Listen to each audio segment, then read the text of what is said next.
আজ দেখাবো ইঁচড় ছোলার ডাল দিয়ে। এটা খেতে কিন্তু খুব সুন্দর হয়। চলুন দেখে নিই। প্রথমে ছোলার ডালটা একটু নুন দিয়ে দুটো সিটি দিয়ে নেব, আর ইঁচড়ও অল্প একটু নুন দিয়ে ভাপিয়ে নিলাম। এরপর কড়াইয়ের মধ্যে পরিমাণ মতো তেল দিয়ে অল্প একটু ঘি দিয়ে দিলাম, দিয়ে বেশি করে জিরে, শুকনো লঙ্কা, তেজপাতা ফোড়ন দেব। তারপর দিয়ে দেব ভাপানো ইঁচড়গুলো।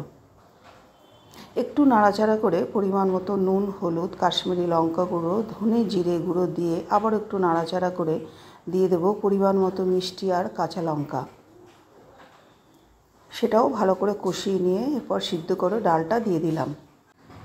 এরপর খুন্তির সাহায্যে খুব ভালোভাবে নাড়াচাড়া করে ইঁচড় আর ডাল একে অন্যের সঙ্গে ভালোভাবে মিক্স করে দিলাম। তারপর ফুটতে দিয়ে দিলাম। 10 মিনিট যখন ফুটে উঠবে দিয়ে দেব হাফ চামচ মতো হিং, দিয়ে আবারও নাড়াচাড়া করে তৈরি হয়ে গেল ইঁচড় ছোলার ডাল দিয়ে। এই ডালটা রুটি, পরোটা, লুচি এবং ভাত সকলের সঙ্গেই খুব ভালো যায়। তাই একবার এইভাবে ইঁচড়টা বানিয়েই ফেলুন, আর কমেন্টে আমাকে জানান সত্যিই কি ভালো খেয়েছেন।